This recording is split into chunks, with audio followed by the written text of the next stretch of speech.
Welcome to the Jesus Calling video story. Reba McEntire is a country music legend who has had over 35 number one singles and over 56 million albums sold worldwide. Reba has become a beloved household name and has made her mark in film, television, theater, and retail. Her double CD project entitled Sing It Now, Songs of Faith and Hope, is up for a 2018 Grammy for Best Gospel Roots Album. Reba shares a little of her faith journey and why making this record was so special to her. Well, I grew up on a working cattle ranch in southeastern Oklahoma. I grew up on 8,000 acres. And us four kids, Alice Pake, myself, and Susie, we were the hired hands along with Grandpap and Louis Salmon.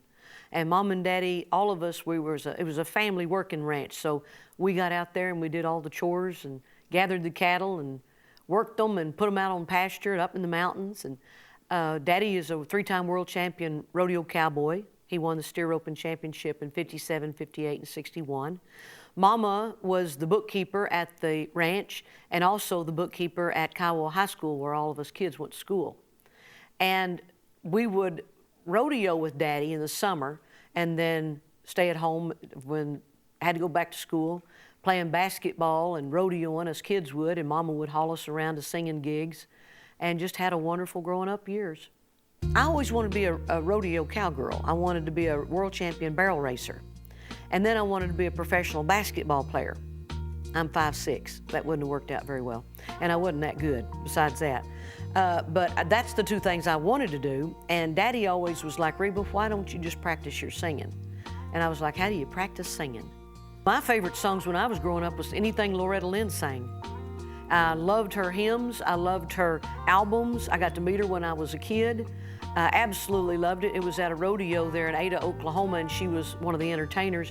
And she was back behind the bleachers walking to her bus, and all of us kids ran up there, and I whooped off my belt, and I got her to sign it. I don't know where that belt is now. I'd give anything if I still had it. So later on, oh gosh, I was in college, but still rodeoing. And finally got my break in the music business.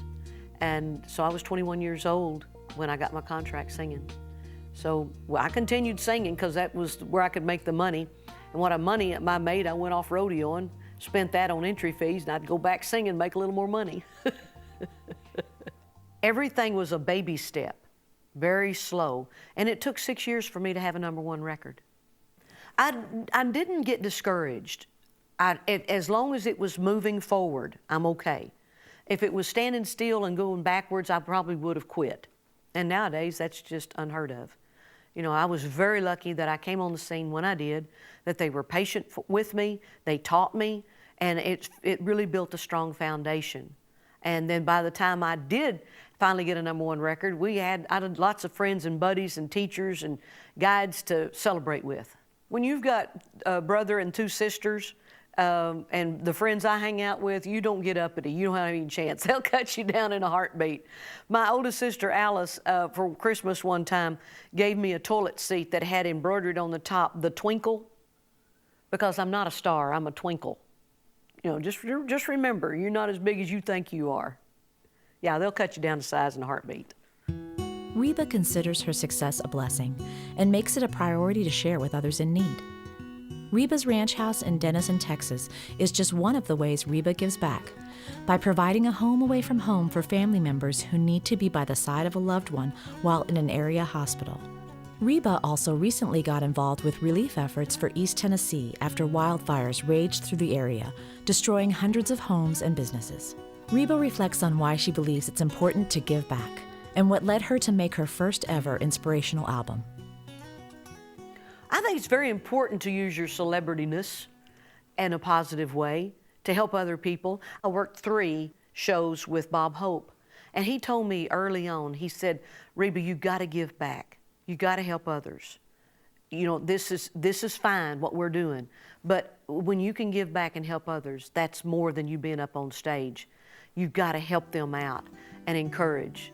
I learned from an early age, you've got to help other people. It wasn't my idea to do a gospel album. It was my manager that I worked with in the 80s, so I went to the record label, Nash Icon, went to Jim Weatherson. He said, let's partner up with Capital Christian, Bill Hearn, and let's get this going. So that's how it started. It wasn't my idea at all. It was friends coming up and saying, this is the time, go for it. The ones that I like to listen to and I'm really loving to sing on stage, God and My Girlfriend, Back to God, Swing Low, Sweet Chariot is a fun one with the band. I Got the Lord on My Side is a song Mama and I wrote together. It's fun to do. There'll be songs that I don't think I will be able to sing live. How Great Thou Art. I don't know why, I just get choked up when I say the words. It just hits my soul so hard. Don't know why, but it has ever since I recorded it. Reba's faith has carried her through the ups and downs of life as a country superstar. She often turns to the pages of Jesus Calling during her quiet times and finds strength and inspiration there to meet the demands of the day. I don't think I could have gotten through the plane crash, the divorce, all the changes in my life without the Lord, because that's that rock, that's the fortress that you lean upon when things go wrong, when things go bad. Jesus Calling, and then Jesus Always. I've got both of them. I don't remember who was the first one that gave me one, but there was like a time, must have been when it just first came out. Fans were giving me that book, my friends were giving me that book, and so I'd, open it up on the day and read, and now how did that book know I needed that today? And I'd call my sister Alice. I said, listen what this said today. She said, oh my gosh, that hit me so hard. I needed that today. It's just a short thing to read. Doesn't take any time, but to start your day off like that, it's so encouraging, makes you feel good. There was one that said about peace, and I was looking for it last night. And it was really uncanny that I needed that because of the peace. I listen to Rick Warren every day, and Rick was saying that if you're not in peace with God, you're not at peace with yourself. You can't be. I tell you what really got me was December the 24th. I speak to you from the depths of the eternity. Before the world was formed, I am. You hear me in the depths of your being, where I have taken up residence. I am Christ in you, the hope of glory. I, your Lord and Savior, am alive within you. Learn to tune in to my living presence by seeking me in silence. When I was going through all my troubles, I kept hearing, I was out walking and I would hear, be still. Okay, be still. And I'd say, Lord, what do you want me to do? The next day he'd say, be still. And I finally figured out to be still, when you're still, you can listen. And if you're not still, you can't. This is a great book. Every page is great, but boy, that hit my heart really strong.